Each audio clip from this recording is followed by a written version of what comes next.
is the right thing to do, is that you need a lot of guidance to stop the sorts of problems that you were talking about.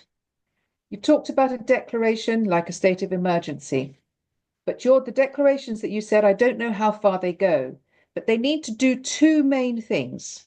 They need to say what's available in terms of perhaps direct contracting or other very non-competitive methods of procurement, but it should also constrain those uses. And it can, for example, give you some timeframes. It can give you some limits. It can set out what can be procured in that way. Very importantly, and very good proposal is have what's called a sunset clause in this. It lasts only a certain amount of time. If we have time during the webinar, I'll take you to some examples from the UK situation in COVID, where they brought in, for good reason, flexible responses, and they found that because those decrees, the equivalent of the decrees, were still in force, people were using the most flexible response when there was no need anymore because it was procedurally easy. So a sunset clause is very good. Now, we noticed there was no written contract. That's fine, that's normal, but you must have explanations of what you've decided, and the best thing possible is to try and exchange some written terms if there is no formal contracts. Everybody knows what they're supposed to be doing. Why is this important? It's really important because eventually you're going to be looking at these contracts. As you mentioned, there can be problems, and you'll be wanting learning lessons from those things. And if there's no records, that's a nightmare. So those are the sort of legal and regulatory framework issues. What these declarations and things need to do is to make the whole process easier. If every procurement official has to go through the thought process of how can I do this and what am I doing for every contract, it's really, really inefficient. So another role of these types of declarations or guidance is to take some of the decisions already for the procurement officials so they can move straight to the actual procurement part. And that's particularly important if you're having to deal with how needs for emergency procurement are being communicated to the central government. And perhaps Elise will be talking about this because Ukraine has some very useful examples from that.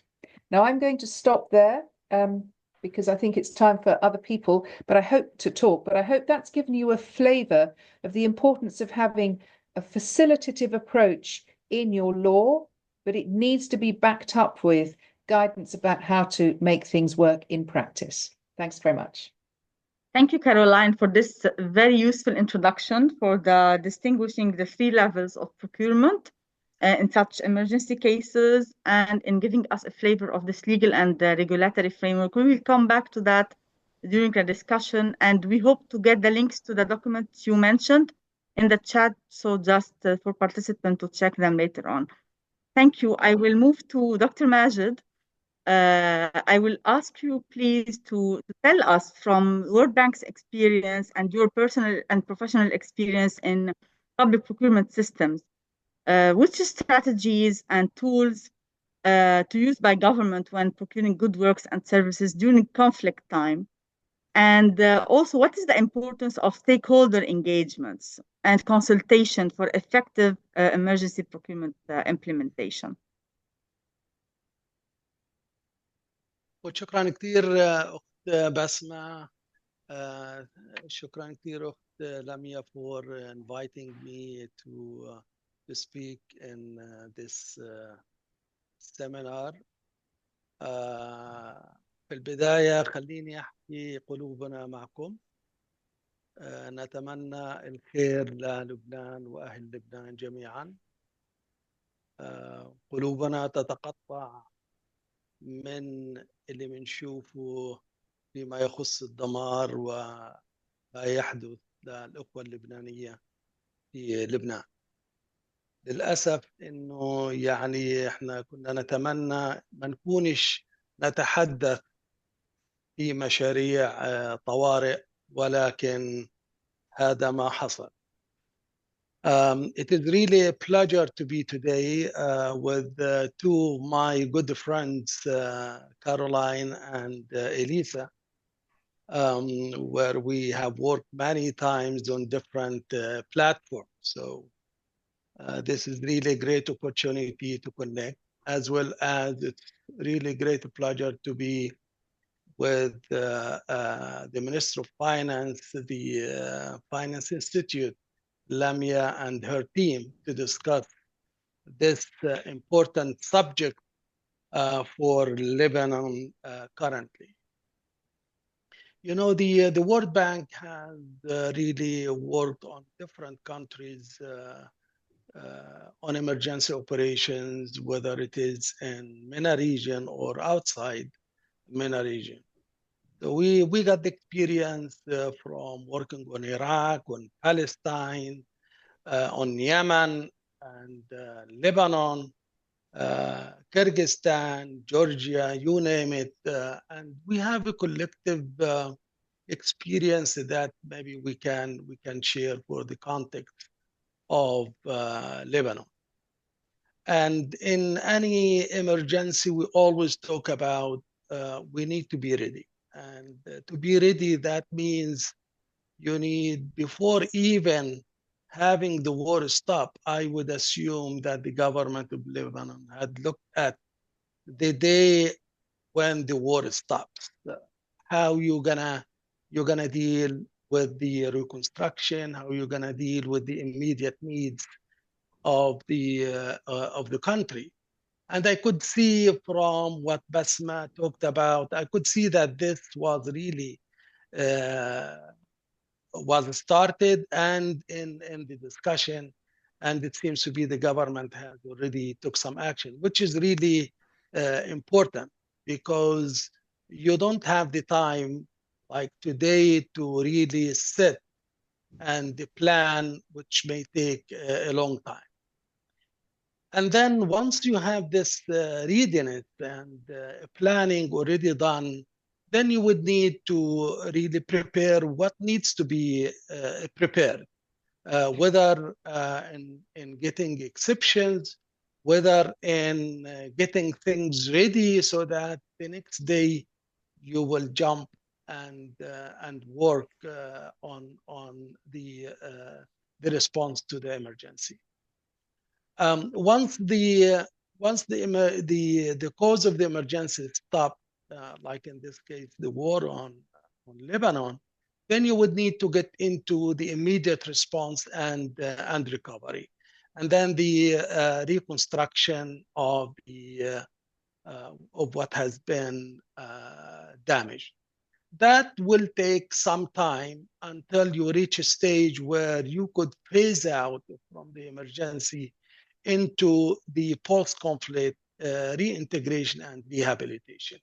And that would be the last stage before going into normal situation in the country as before the war on Lebanon. So as part of these phases, you would need to consider really taking a proactive planning, as I mentioned, during the time when the war is still or the emergency is still ongoing. And you think from a procurement perspective, what exactly you wanted to do and how you wanted to do it and who will do it. And this is really important. In emergency operations, you may not have the capacity to deal with emergency operations. So you need also to see whether you need to build capacity of the government officials on how to deal with emergency procurement and build the skill needed. Of course, you cannot really address the emergencies without resources, and these resources could come from the government itself. Like in the case of Morocco, for example, they had the resources, so they put some from their side. In the case of Lebanon, They may have some, they may need resources from international organizations, and so on. And then you would have the procedure development for the tools, and maybe you would need to have exceptions. You may need to have some generic templates so that the implementing entities can really start quickly doing the things which they are supposed to do. For example, in our case, in the World Bank, you are talking about the preparation of PPSD, Project Strategy for Development. You don't want to wait until the day like we have. You could have generated for different sectors generic templates so that when you start preparing your project, you can really spend little time to finalize it. You need to think about supplier mobilization. For example, what happened to the suppliers in Lebanon, the national one?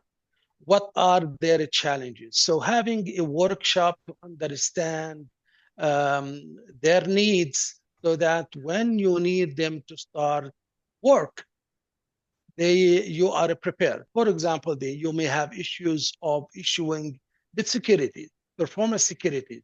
Maybe you need to address advance payment. How you're gonna give them incentive to work fast and think about maybe increasing the percentage of advance payment.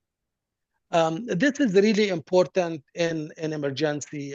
For example, in Iraq, when we started, we brought in a sample of contractors to Jordan, Amman, and we discussed with them what are their needs in order to bid on a procurement and execute a project. And this is really important to understand to address the market need.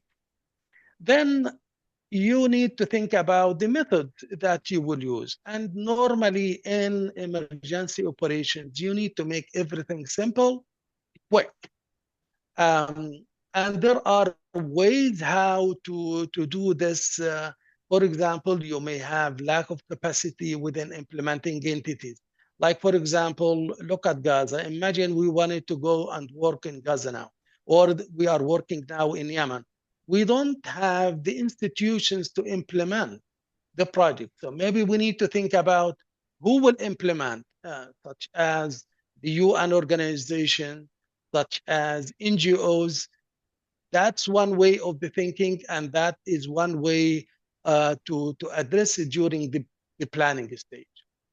How you gonna deal with procurement? Maybe you think about the way we did it during COVID-19, where we use bank facilitated procurement, where the bank can really help in doing the procurement on behalf of governments, and then you take a decision on going with contracts. And Lebanon had that experience. In some situation, you may think that you need to go through force account, where you would need to implement yourself because contractors cannot go to these remote areas, and you need to discuss this with the bank. What I wanted to mention here is the bank is really understand very well the needs during emergency, and we give agility and simplicity on the procurement. You will see this during the discussion when we work with you on a preparation of a project. Now, during that phase of reconstruction, you will reach maybe a stage towards the end of it where you wanted to move into a normal situation. So you think about going into standard procurement, you address procurement reform, you address capacity building, all of these things, even in my view, before reaching the final stage of that reconstruction, is to think about it during the recovery stage through the whole period, because it needs really lots of effort to talk about it. And the last thing I wanted to talk about it, which is extremely important, is really, which I alluded to it before, which is the consultation with the stakeholders. And in the context of emergency, you have suppliers, you have contractors, you have implementing entities, you have the needs of the people. So if lots of consultation need to be done with all of those stakeholders in order to understand their needs and to reflect their needs. Now, from our side, as a bank, we have some tools to help you on certain aspects, like, for example, where we could use alternative procurement arrangement.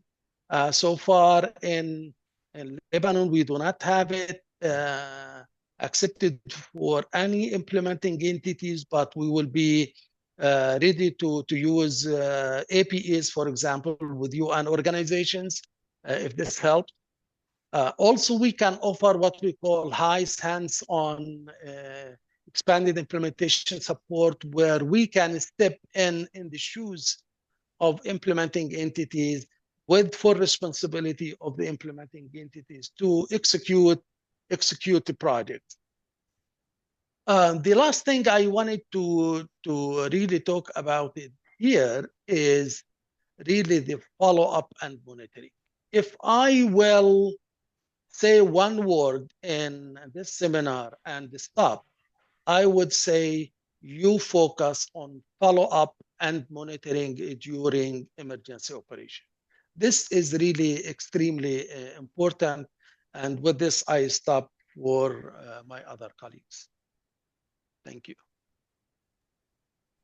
Thank you very much, Dr. Majid, for bringing all these insights. Here we understand the importance of preparing well for emergency procurement, all the background, all the solid foundation, legal foundation, operational foundation, in order to have it work very well, and the importance of building capacities, the importance of keeping monitoring and keep transparency. So we will go into more in-depth look on these aspects with our colleague Eliza Niewiadomska from the EBRD.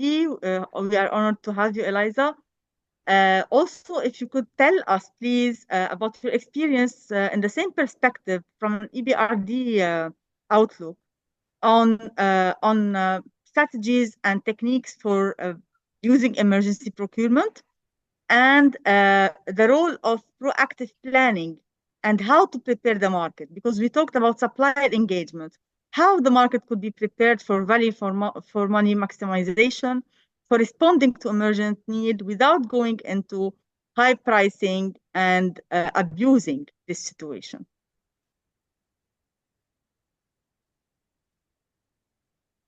Good afternoon. Thank you so much, Basma. I hope the technology works and you can hear me okay. Many thanks for inviting EBRD to join this workshop.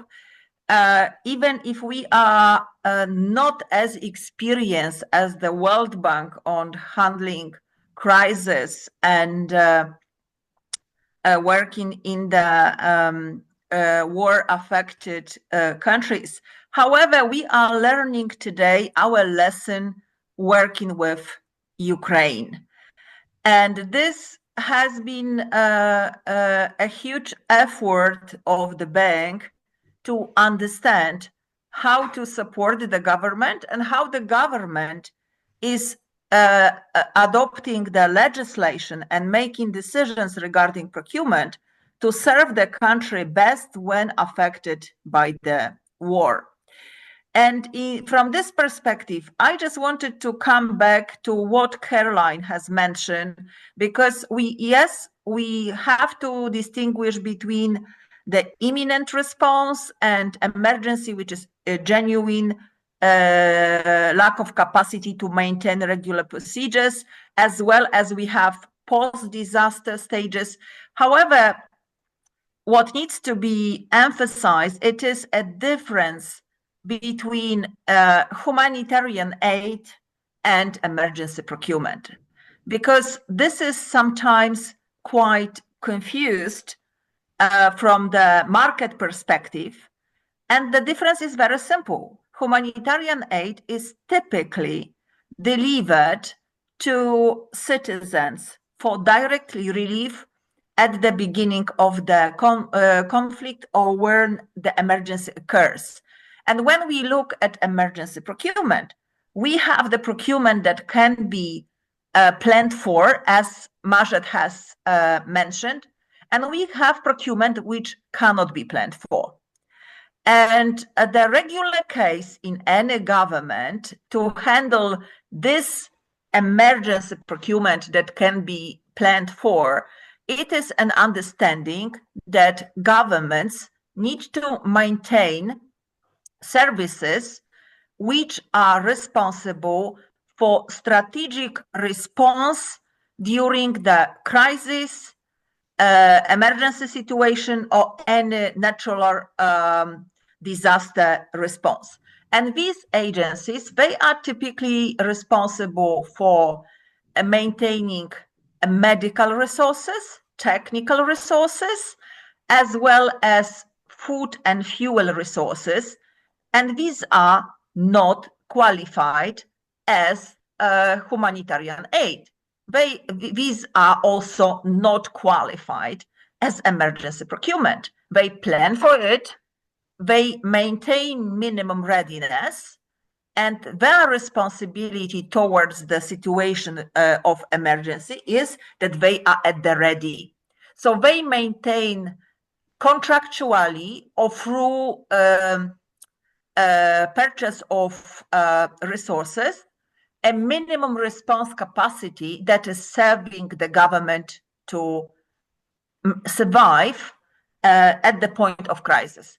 And this response is being distributed typically on the government level. So this is not a response from the government directly to the citizen. This is a response from the government to municipality to maintain water delivery, to maintain electricity, to maintain basic healthcare, to maintain food supply, and finally to respond to the housing needs which are caused by the damage caused by the war. So this is a standard government agency which is operating all the time. And their job is to be prepared. And it does not mean that they buy goods and services, they put it in a store and they wait for a crisis. They have to maintain the readiness to response. So they are operating through procurement instruments that allow them to respond quickly when volume of specific supply, food, medical, fuel, lighting, any type of the classified ones is required. So this does not fall at all into the emergency procurement. This is a regular business of the government to maintain strategic response capacity. And this has to be planned for, prepared for, and procured using best means for flexible contracts, for using framework agreements or any other type of purchasing methods which are available to mobilize high volumes of goods and services when disaster or conflict strikes. And then the emergency procurement that the governments are handling, this is something differentiated from both maintaining strategic response and humanitarian aid. And how it looks in practice, I would like you to understand that when in Ukraine we have at the moment about 18 million people affected by the conflict, and the government has received more than 90 billions of US dollars in support, humanitarian aid between all the donors, it is only on a level of 4 billions. So this huge amount, when we exclude defense expenses, because this is a totally different story, this response is not falling into imminent humanitarian aid. This is falling into temporary housing, temporary reconstruction to maintain communication. So the government is procuring to fulfill imminent requests from the citizens to survive the conflict. So if we would look at the numbers, they tell us very clearly that humanitarian aid is one piece of this task for the government. Emergency procurement is another one, and strategic response is number 3. And strategic response is played by the standard rules of procurement as applicable to specific government agencies responsible for managing it. And as an example of our latest experience from Ukraine, I wanted to share with you what the government has done when the conflict has started. And there will be no surprise here. At the point of the war, when the war broke, there was a panic mode. So no competition, no procedures, direct award on anything, whatever, provided that you can find a supplier who can deliver. How long it lasted? 3 months. Okay. After 3 months, the government reissued a decree on emergency response and returned to transparency safeguards, competitive selection of suppliers where feasible, and enacted special procurement rules which are allowing citizens to rebuild their houses, to obtain temporary housing, or to relocate. Okay, so what the government has done, the government decided that, okay, we are not able to run any standard procedure that would be allowing us on the government level to respond directly to the needs of citizens who have lost their homes. We have to give a choice to the citizens. So a citizen can come to the government with a request for temporary housing, with a request for support to rebuild their own home, or to relocate where safe. And what government provides, the government does not provide the money. The government provides a certificate. So depending on your family needs, depending on your decision, temporary housing, relocation, rebuilding, you are given a certificate that allows you to go to any business pre-recorded and pre-qualified by the government to provide these services in your area or the area that you have selected. So the government has given the choice of freedom to the citizens how to manage their needs, but at the same time, the government created a list of legitimate businesses, which is kept dynamic. Businesses register on it and pre-qualify every day, all the time, just to prevent abuse and just to prevent waste and manipulation. So this is an example how the government, pushed by the enormous amount of people who need assistance, decided, yes, it's a citizen's choice. Yes, we provide certificates which are equal to money when the business provides the services. But let's make sure that the decision is taken by the people who need the services. And let's make sure that business who is paid is actually paid when delivered, and this business is legitimate. So if you would look at how this has been set up, this program is working for a year now, and it's called e-recovery. And this program has assisted almost 60,000 families in Ukraine. And the use of certificates continues, and it's growing because this is not ready cash. So before the business is paid, they have to demonstrate to the government who takes the certificate from them that they have delivered the work, family is taken care of, and that at least provisionally their work allows these families to have a roof over their heads. So this is an example of emergency procurement rules, which are pretty specific for Ukraine, but I think it shows us how the government may handle the issue of meeting the needs of citizens while ensuring that the business is providing the services needed and not manipulating the cash flow between the government and the private sector. And the last thing that I would like to mention, it is the history of the electronic procurement. In the first panic mode, the decision was, no, we don't have power, we don't have electricity, so why to maintain online bidding? And the Ukrainian national e-procurement system has been shut down. Prozoro has stopped. On the decision of the government, on the second day of the war, Prozoro was stopped as a system. You can buy even through oral communication as long as you collect the invoice and pay. That's it. What has happened within 2 weeks?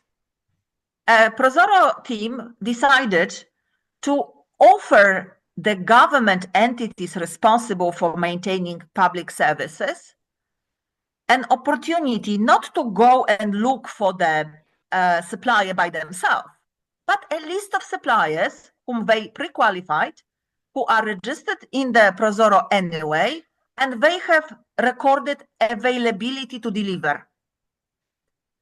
And this was immense success. Large number of public entities were going to Prozoro Plus, as it was called, to find a supplier in their region that can handle the work. And the Prozoro Plus served as a pre-selection mechanism to allow government officers to find the supply during the emergency. And 3 months later, the government decided, well, we are now working, all of us, using energy generators on diesel, and we are back to using Prozoro. But we will not stop Prozoro Plus. We will keep it. So today, the government maintains certificate schema to match the business with the needs, planned procurement to manage the funding from the donors into strategic response mechanisms. It maintains standard procurement rules where it is feasible and pre-qualification schema on Prozoro Plus for the government entities to purchase what they need in a slightly easier way than going to the market by themselves directly and looking for the supply and potentially risking an abuse from the supplier who is not legitimate and may not deliver. That's what I would like to share. Thank you so much, Basma. Thank you, Eliza, for all these insights and sharing experience from Ukraine. It's really one of the most interesting experience to look at in reconstruction and post-war recovery, how using public procurement was efficient while keeping the transparent mechanism and standard. Although in Lebanon we don't have yet e-procurement, but we aspire to have it hopefully in the coming years, if the public procurement reform is maintained on track. That's what we hope for. Thank you for all these very interesting insights that also grasp the interest of the audience. And we have very interesting questions in the chat box that I will take some of them for now. And then, because some of them are also related to questions I will ask the speakers in the round 2. So I will take those directly addressed to Dr. El Baya. You ended from Amal Jardi from Ministry of Education. You ended your presentation with focusing on supervising implementation for a bad performance or a delay from the supplier in supplying goods or services. Do you recommend to apply penalties in emergency situations? Penalties to supplier. Thank you very much. This is very important question. The short answer is yes, because these are incentives and also tools to ensure that the contractor will complete the work on time and with the required performance and the quality. You will take the liquidated damages out from contractors, then contractors, they may really think about taking their time without good reasons, and also they may give you inferior quality. And this is extremely important during emergency where everyone wanted to get the thing. And people, they may take advantage of you that you wanted the thing. So you may basically estimate the quality and then you provide inferior quality. So this is really a no-no to me. It remains there. However, there are ways, for example, when it comes, especially on the timeliness, like, okay, project, you calculate the estimated completion time, not accurate, and now you are really not getting what you want in a period of time. You need really to work very hard at the beginning when you plan your procurement so that you have the time for execution really done based on realistic figures. It's not like because this is an emergency, you need to do it yesterday, but you know that no one can do it yesterday. Okay, thank you for your response, Dr. Majid. This is clear. And you added also some other additions in the chat box. I will take the question of Muhammad Sheikh, General Muhammad Sheikh.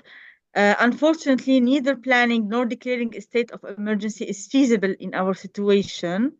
As mentioned, the government of Lebanon has issued a decree to invoke Article 42 and adjust the threshold. The question is, knowing that the devil lies into the details, what are best practices in the absence of planning?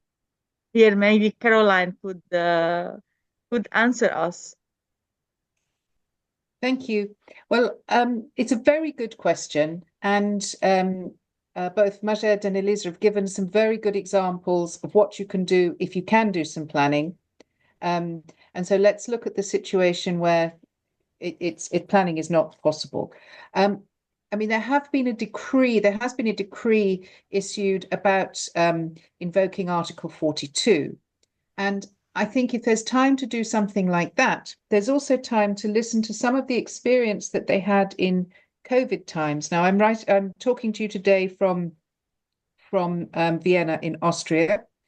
And when there was all of the problem with the pandemic and trying to get personal protective equipment, the government issued the equivalent of a decree that said, for this type of procurement, up to this amount for this period and no more, you can use the equivalent of Article 42.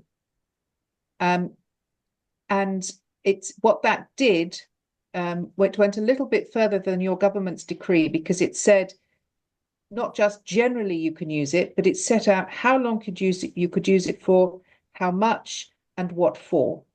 Now, you'd say in the question that the devil is in the details. That's absolutely right. And making sure you've got the wide enough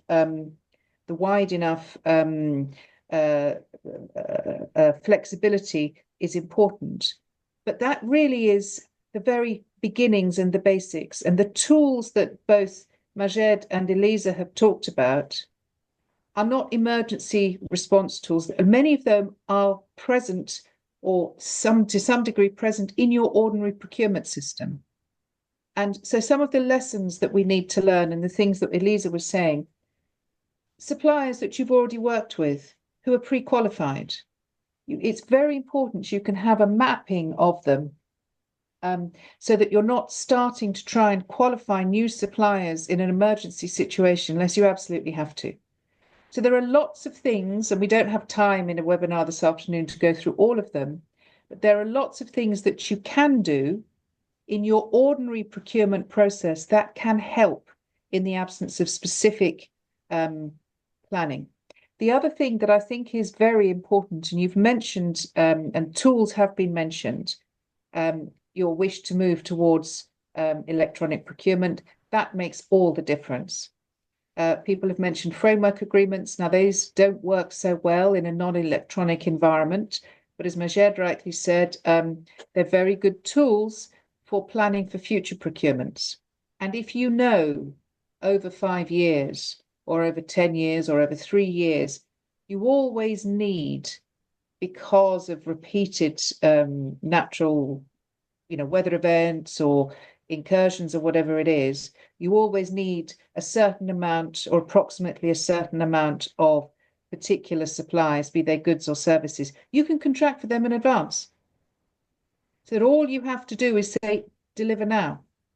That's the purpose of framework agreements in this area. So I think that it's the point made by Elisa and Bajed that you try and make as little as possible an emergency procurement by doing what you can in advance within your system. That's the best approach. Okay. And then what we're doing in the emergency situation is really exceptional. Thank you. Thank you, Caroline, for all this clarification. Indeed, very important. I will move to one more question on this round, and then I will move to second round with our speakers. Natalia Herberg is asking for Eliza the question, are there many companies on the pre-registered list you mentioned in Ukraine? So is there some kind of competition among them? Thank you so much. Yes, because in the situation where the question is actually if the business is legitimate, can they deliver and are they local? Because as you know, transport does not function in Ukraine. You cannot transport from one region to another. You have to rely on suppliers that you have within delivery distance or service provision area that are there. So the numbers are changing every day, but so far there is more than 50,000 companies that are that have registered within first 3 months. So it was, but you have to understand that the procurement market in terms of suppliers who used to work on public procurement in Ukraine, this is about 240,000 companies. So if from these 240,000 companies, 50,000 registers in the schema for providing temporary housing, reconstruction, or building new homes as a temporary solution, this is perhaps 20% of the market that participates in the schema. And the question about competition is actually decided by the people who need it. So if you feel that you have 3 days for seeking different responses and comparison, you can do it. But if you go and you see that in your region, there is only one company that can serve you, you go to this company. So this is the decision on the side of the family. Do we want to collect the quotes and do we have capacity and time to do it? Or we go for whoever is registered because we need the service as soon as feasible. So this has been made very flexible. So once the company registers, they may go a request for direct service, or they may get a request, can you do it in this city and for how much? Which is a mini competition level, which is feasible for the government in question. Okay, thank you, Eliza, for this clarification and for providing all the insights concerning the market size in time of emergency. This is a good approach that also Lebanon, in light of Law 244, could start doing it, because we are a country that is exposed to crisis every now and then. So we can be, we can plan, we can be prepared for such situation if we apply the tools at our disposition well. The legal tools, I mean the law here and all the decrees that are issued. So I will go straight forward to our second round of questions for our speakers. We will tackle now effective and transparent emergency procurement. How to keep transparency as a high title. How to prevent abuses. So I will address my first question to Caroline. From your experience, how can corruption be? How we can prevent corruption or reduce the risk of corruption? And what are the role of oversight bodies in the country in such situation? How can they be effective?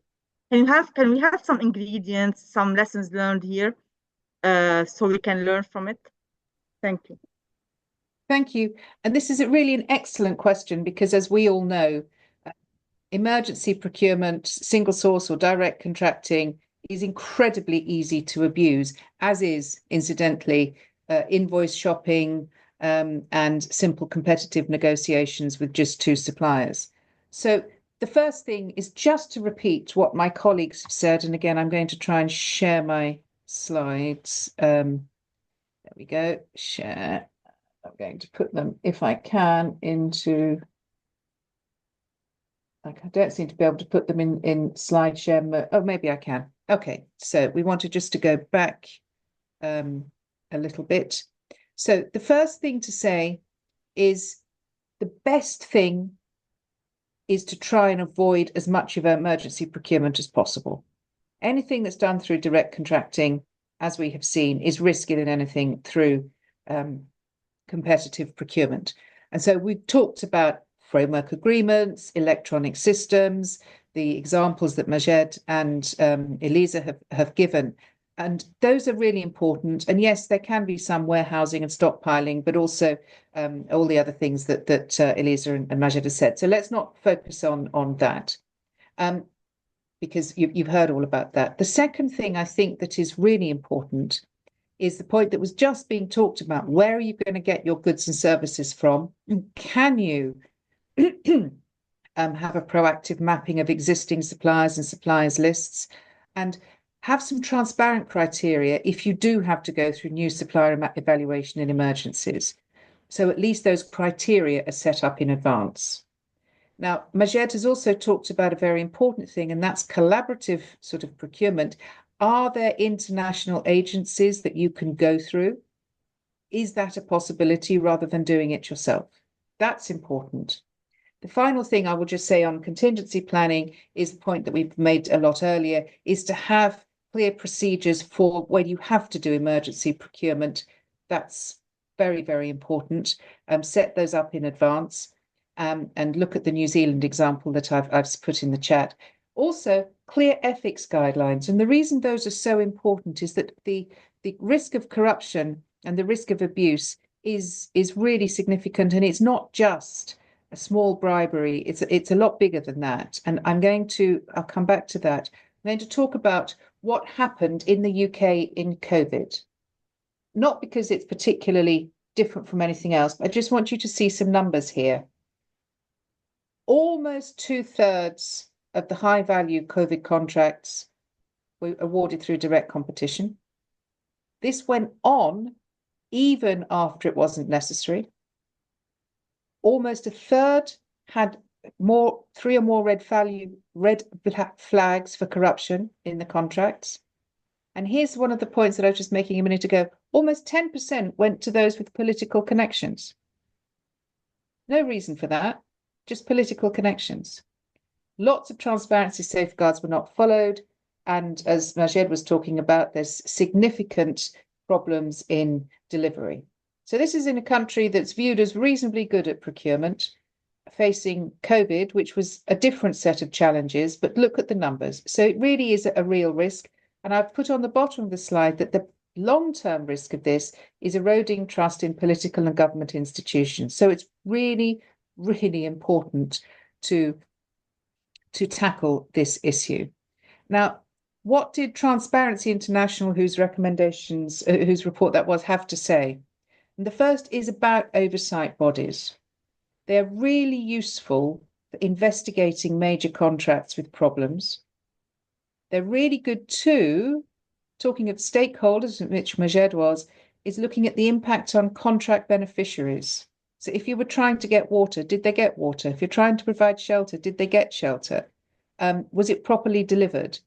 And not just how much did all of this cost above what you might have expected? And you need to pursue good data for the future. When you're looking at the future, what lessons can you learn for the future from these investigations?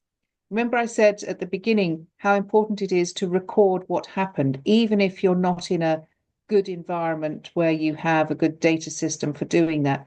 Record things as well as you can, because otherwise you're not going to learn anything because you have nothing to help you learn lessons.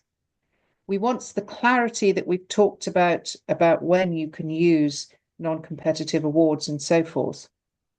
And oversight bodies can learn a lot of lessons and give pointers here. They can point out who, for example, is not publishing when they should do, who's not generating documents, who's hiding behind requests for information.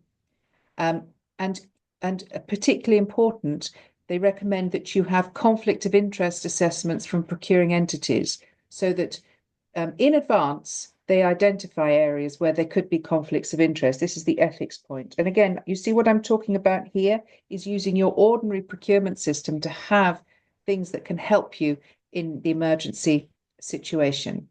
And one of the things here is making sure that people can access information. Citizens have freedom of information. Look what they put at the bottom. Make sure thresholds are appropriate. Is your decree, your government decree, giving carte blanche to use direct contracting when it really, really isn't necessary? So those are the sorts of things that they've said that the UK should be tackling. What do I think from the Lebanon perspective? What do I think could be helpful here, given that you're at a very different stage in what I will call your economic and social development journey and in a very different factual situation? Oversight bodies can really help because challenges from suppliers are not going to happen in an emergency situation. It's impractical. And even if they did, they're not going to succeed because you need, in an emergency situation, you need what you need. So they're not really an effective oversight. You need to focus on lessons learned, and that's what an oversight body can generate. As I said, they'll be relying on documents from the time of the emergency, so you can help them by making sure that there are records. Civil society can also, working with oversight bodies, provide really useful lessons for the future. But very importantly, think about your procurement officials. They're working in a nightmare situation. And if, like any situation that is risky for an individual, if they don't feel that they will be supported if they make a mistake, which they will do, no one's going to try and do anything. They're going to try, your natural instinct will be as conservative as possible. So a really key role of, and I've used this in oversight bodies in a very general sense here, is to create an atmosphere in which problems can be openly shared without it leading to serious consequences for the individuals. I mean, obviously, if the individuals have been engaged in fraud and corruption or seriously negligent, that's different. But ordinary mistakes are really important to share.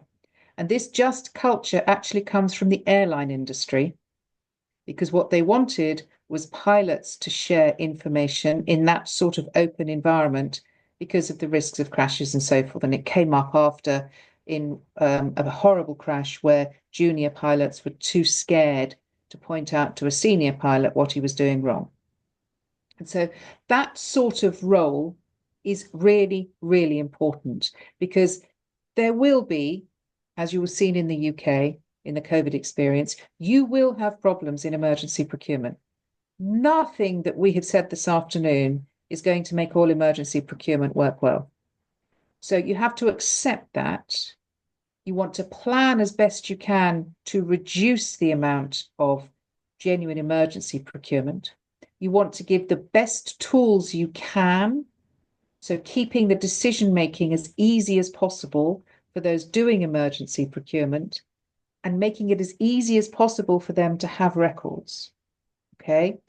Then you need to learn lessons from them in a constructive environment, because you will get problems, and what you really want to do is to stop having those same problems in the future. There's no magic here, and I encourage Lebanon to move forward with electronic procurement to the extent you possibly can as a top priority, because that will make all of this, I wouldn't say easy, but easier, particularly as it will enable you to have framework agreements and some of the tools that Eliza and Majed have been talking about, which will help prevent genuine emergency procurement.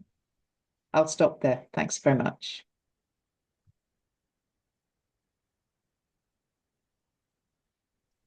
Thank you, Caroline, for this detailed description of the role of oversight body in emergency procurement situation. You mentioned data and reporting. And here I will address my question to Dr. Majd Al-Bayya to do the link with this idea. Which tools is the World Bank offering or putting at disposition of countries to ensure transparency in emergency procurement? And is there any other mitigation, risk mitigation tools or measures you are developing or working on in countries where you can share with us? But thank you very much, Basma, for this. I see some comments, some questions basically reflect some of the things that I will talk about it. At the beginning, when I talked, if there will be one thing to mention it, just one sentence and stop, I talked about follow-up and monitoring. And again, if someone will ask me, okay, what is one thing in this part you wanted to mention it and stop, then how to tackle corruption. In emergency operations, everywhere, wherever you go, whether it is Lebanon or the superpower, if we do not really tackle and mitigate corruption, there will be corruption. And take the example of COVID-19. There are examples in the US, there are examples in UK, there are examples in third world country where corruption has happened. This does not mean that you don't have a proper mitigation measures, but there are a slippage between even with the use of these mitigation measures. Now, I will not go in all the things here in the slides because of the time, but in emergency operation, there is a key important need, which is to do things quickly. And in order to do things quickly, you may think about cutting corners. Now, there are some cutting corners that you can manage, but there are cutting corners that will burn the food in the kitchen. And corruption is one of those things. If we will not mitigate corruption, if we do not mitigate fraud in projects, it's gonna spill over on everyone. The World Bank has zero tolerance for corruption, whether it is emergency operation or non-emergency operation. Under emergency operation, we need to think about this situation is not happening every day, and staff, they may not have the capacity to really spot the corruption. So we need to work about capacity building. We need to raise the awareness of the employer staff who are engaged in emergency operations on how to identify red flags in the procurement and contract execution. A key principle in emergency operation is to really adhere to the core procurement principle. That's why, for example, in the bank, we have the simplicity. We can cut on timeliness of submission of bids. We can accept direct contracting, even though the price is high or the contract value is high. We can do lots of the things that we normally would need to scrutinize it before we say, yes, go ahead. But under one condition, which is there is no corruption. I just wanted to share with you something when I was a procurement specialist or a task manager on a project. A country director, he told me, here's the project document. You have all the flexibility to implement this project. The only thing that I would like you to look at, and I don't want to hear noise about it, is corruption. That is really the driver for the work. Now, I have personally engaged in emergency operations where we brought in the contractors in a workshop, and we listened to their needs, and we start to tackle their needs. For example, on bid security. For submission of bids. They said, well, you know, the banks, they are not really able to give us bid security. And at that time, we did not have this bid securing declaration in our guideline and regulation. So I asked the contractor, okay, what about if a contractor need to be awarded the contract and he refused to execute the contract because he made a deal with the second that you give me a certain percentage of the difference and then you do the contract and I get away because I have no penalty. So what you gonna do? And the chairperson of the contractor union, he said, we will take action in the contractor union against that contractor that may materialize in kicking this out from the union. And that was in front of all the contractors. I'm bringing in this example because if we all together, being a private sector and the public sector, has one mutual interest, is to rebuild Lebanon better, and we need to show that we are resilient, and we need to show that we can do it quickly, then we shall not be engaged in any personal gains that it is beyond the contractual agreement. And I don't see this an issue if we will do the proper follow-up and monitoring. And there was a comment on this, how you will do this fast and still without compromising on that. Now, with the World Bank, for example, in emergency operations in certain contexts, we use tools. For example, Caroline mentioned the third-party monitoring agent. We use this a lot, for example, in Yemen. We used it in other countries, in Afghanistan, where you have independent party can go around and check on the contract. We have done it in Iraq. And we have used technology to spot, for example, in one country, there was a procurement of a school, and then the payment was paid on a school. And then using digital images, we found that the school is not there. So we took action, and with the World Bank, we will not hesitate if we see that there is corruption to ask the government to repay what has already paid. And we have done it. I don't want to mention cases or examples from any country.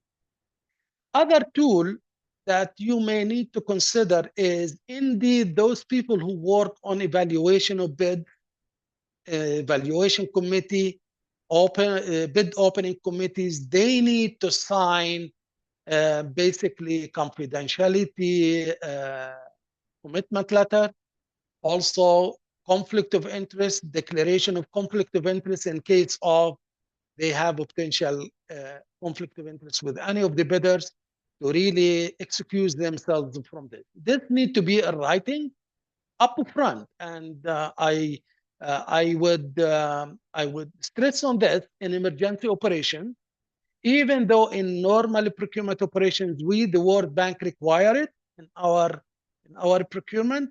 But in emergency operations, we will stress on it even more. The other thing I wanted to talk about is in emergency operation, and unfortunately in Lebanon, we did not really have that one at the level that we would like to have it, which is having an EGP, electronic government procurement. And in emergency operation, that could really help a lot in expediting the process and showing some more transparency. The other thing I wanted also to mention about the tools to ensure about the emergency flexibility that you have. And Caroline, she talked about it, is really to document what you are doing. Today, for example, you wanted to procure something for $2 million, and there is urgent need for this procurement. After 2 years or 3 years or 4 years, when the auditor comes and the emergency situation is already gone, those auditors, they will not really comprehend what you did if you did not document that. And I can tell you that we in the World Bank, we also being audited every while and then. And one time we had a case where the auditor comes and he say, how you used this procurement method when the threshold is much higher than what allowed by the procedures. And at that time, the thing that will save anyone is really what has been documented, where the manager approved that increase of the threshold. Otherwise, the procurement specialist will be in violation of the guideline. So it's extremely important that during emergency, for whatever decision you make, you document the case and you make the decision based on this, and you get whoever need to give you the clearance and you put it in writing, nothing to be verbally taken as it. You need to document. The other part is really to publish contract awards, to be transparent. If you have done the thing and you know that you did it with genuinity and you took a difficult decision and you awarded the contract on X, publish the contract award, publish whatever you would like to publish when it comes to this procurement, so that everyone knows that you did it this way. That is really extremely important, especially to address the social contract. You know, what is important in emergency operation is social contract between the citizens and the government. The government need to expedite the process of reconstruction. The citizens, they wanted to get their services quickly with the proper quality to address the social contract between the citizens and the government. And if you look at it from that angle, you would need to do what I just talked about. Timely response. I talked lightly at the beginning that we need to expedite the process and we need to look at ways how to procure. In emergency operation, it's not really a big deal that you go in direct contract. But if you do it because of conflict of interest, then it is completely wrong. If you do it to gain and pocket some percentage of the contract, you do it wrong. But if you do it with a genuine objective, then the direct contract will be done in a proper way. If you wanted a transformer in the middle of the night so that you have lights in the streets and the houses, you don't ask how much it's gonna cost to have this transformer installed in the middle of the night when everyone is sleeping, and that contractor is willing to wake up and come and install that transformer. You need to say to that contractor, thank you, and he for sure gonna ask a premium more. As long as you are not pocketing something in your pocket, that is fine, and everyone will understand. cost efficiency. In emergency operation, you may end up with higher prices. That also you need to be prepared for, because you may not find the material you wanted easily available at the time you need it. And someone could ask. That is something the government need to deal with it. But that's the nature of the situation of emergency. In Georgia, as an example to share with you, during the war with Russia, there were displaced people. And during the winter, they needed to be in houses. And you don't have these houses ready for the displaced people. So they approached the bank, and we had a project to build houses for the displaced people. Now, how you gonna build houses quickly in very short period of time? The way is to get every single contractor who can build houses in that area to work. And the way we did it is the government came up with unit prices. They said this is the fair unit price for these kind of works. And they brought all contractors who are willing to construct these houses, and they told them, would you agree with these unit prices? Anyone who agreed and has the capacity got a contract. So I could tell you that it was like a beehive, where maybe 12 contractors at the same time, they were building houses, and the people were able to get in the houses before the winter season. However, because of speed, there were deficiency inequality. And personally, I visited that site, and we had a punch list on equality where contractors need to rectify.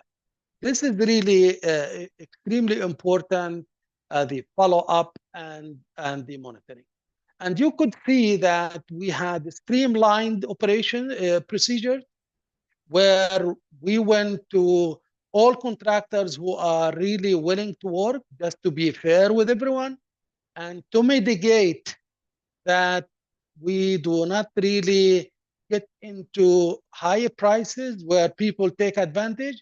The government agreed to really work on the unit prices, and contractors agreed on it. I talked about maintaining proper records. It's extremely important. It will save you 2 years, 3 years, 4 years from the time you take a decision. This is no-brainer. Anyone who is involved in any decision needs to document what they are doing.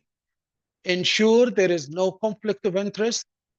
Require that everyone involved in the procurement, that they don't have conflict of interest with the people who are bidding, and put a system for follow-up and monitoring. I hope that we have the EGP system, then that could be really, really there, where you could have monitoring and alert in the system. But I'm sure our colleagues in Lebanon, they know how to really put a system to follow up and monitor on that procurement. Finally, what I wanted to stress on is really high. We, the World Bank, we offer highs. So far, we have 2 projects in Lebanon requested highs, where we can step in your shoes to help you in the preparation of bidding document, helping you in the preparation of the procurement during the project preparation, can help you in the evaluation of bids and so on. And this is really something that I would like to you to consider, especially if you don't have the capacity to do that and you wanted to move fast on the execution of contract. Finally, I hope, even though we are tackling emergency operation, that someone take a decision to expedite having a viable EGP system in Lebanon. It's extremely important, and I do not understand Lebanon does not have it when neighboring countries, they are either have it or they are working very hard on having a viable system where all the things I talked about can really be tackled, whether it is contract management module, whether it is the integrity module to address red flags in a procurement, whether it talks about the publication of contract awards and the analysis of the data, procurement data, so that you can see, for example, oh, by the way, this entity is awarding the contract to X all the time. You can easily see it. You can easily analyze the prices and so on. And I hope this is something that the government of Lebanon would really work with expedition on this. And related to it is really to have the complaint handling commission in a place. It's extremely important in emergency operation to give transparency and accountability to the system, that you have a complaint handling system in a place functioning well, so that people, when they see certain things not going right, they can complain. And they are sure that the commission is the fair commission and the skilled commission that can really tackle the issue of the complaint. With this, I stop. Thank you very much. Thank you, Dr. Majid. Very useful insights here. I can summarize in 2 words that we cannot do good emergency procurement if you don't have a good procurement system with all its ingredients, from planning to executing and to monitoring and oversight. So we will be sharing with all the participants the presentation slides you have shared with us with all the elements. Thank you. I know that we are beyond time allocated for the webinar, but I will take just one more question to Eliza in this regard, just to tell us quickly, Eliza, in your from your experience, and then I will sum up, and we will be sharing with you all the presentation through a link to our website. So Eliza, my last question is to you concerning transparent emergency procurement. From your experience, could you share with us how you could use data to ensure transparency, and any approaches or any lesson learned concerning corruption risk mitigation from the EBRD experience in specific situation, like an example or 2 you can mention to us from which we can learn? Thank you so much. Well, I think that the lesson that we have learned from Ukrainian conflict is very specific. When it comes to medical supplies, Ukraine, before the COVID, didn't have a medical purchasing agency in place. They were using international entity. They were working with the World Health Organization to buy the vaccines, to buy the medical devices. And they have taken time to build themselves a government level, modern, digitalized medical purchasing agency, which came extremely well prepared for the case of war. So the way that they had to rely on international support to procure, they have built a system that is professional, digital, and trusted by business and trusted by patients to provide for medical supply. And similar to building the capacity while using the UNEPs for supervising strategic projects. Ukraine has used UNEP services on high value, high complexity projects while developing the internal skills and capacities to deliver. So this is about controlling the risk. Depending where you are on your procurement way, you have several options. And sometimes choosing the international agency to handle your crisis procurement is the best way to do it. At the same time, the government has to build internal capacities to handle the crisis or conflict or war. And this is where this categorization of goods that are frequently needed in the crisis period is so essential to maintain a procurement schema that is allowing for strategic response when the crisis arises. And finally, Ukraine taught us that there is no one emergency procurement method that would serve for medicals, for housing, for bridges, for roads, and for schools.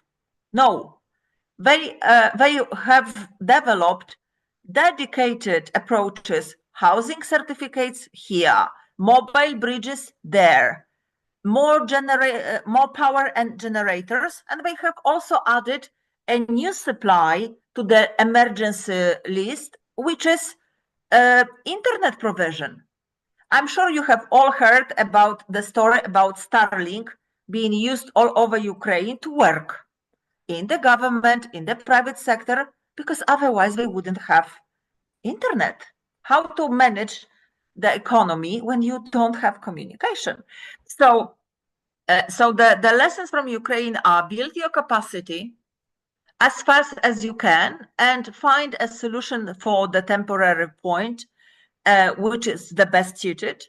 Understand that there are different options and different measures to solve different problems. So perhaps housing certificate works for housing, perhaps mobile bridges work for communication, perhaps the emergency procurement that is run through the pre-qualified suppliers list is the best one for daily supplies, and so on and so on. So be open about different methods of emergency procurement that you may need.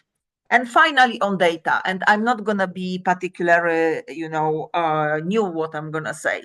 Ukraine has suspended digital operation for 3 months. 3 months into the war, they were back. So they were back on using competitive bidding. They were back on using pre-qualification lists online. They were back to reporting. They were back to recording the provision, the completion, the payment. And essentially what they have done, they have allowed citizens to decide what they buy, but since they are not paying with cash, they are paying the business for completion of the work. The business coming for payment, they have to declare, I didn't deliver the service for my imminent family. I have completed the job. The need of the citizen or municipality is covered. This will withstand the regular use. If it's going to be damaged by the war again, well, you have to rebuild it again. So they have introduced a lot of ex post methods for checking and double checking to prevent and avoid corruption at the point of payment, not at the point of order, but at the point of payment. So a bit of ex post control. And finally, they wouldn't make it without data. So this 5 million of people who were supported imminently with medical, shelter, clean water, electricity, and education for kids, they would not make it if the government didn't go into online tools. And what was the imminent effect of the war in Ukraine? Everyone in the government went into the cloud. Everyone, no matter how insecure it was considered before. Ukrainians, they have benefited from having the cloud computing enabled externally out of the country to manage their government, to manage their business. And this is a lesson for us all. We are in a digital economy, and if we want to maintain modern business operation, we have to provide for it. Thank you. Thank you, Eliza, for summarizing all such great ideas and experiences in a short time. We are 5:20 p.m. Beirut time. So I would like, before closing, not to take more time from your agendas and schedule. I know you stayed till the end. This reflects the importance of such subject, and we commit at the Institute to continue this discussion on further occasions through webinar, workshops, and if the situation permits, to have face-to-face exchange with all of you at the Institute. Thank you for our distinguished speaker, Dr. Majid Bayah from the World Bank, Ms. Caroline Nicholas, our international expert and resource person in public procurement reform, and Ms. Eliza Niewiadomska from EBRD for sharing your insights with us. Thank you for the audience, participants from public sector, private sector, international community, academics, lawyers, media who joined us tonight. And a big thank you to the Institute team who supported me on this webinar. Thank you, Lamia, for your trust. And until very soon with more exchange on the topic. Thank you very much. Bye-bye. Thank you. Take care.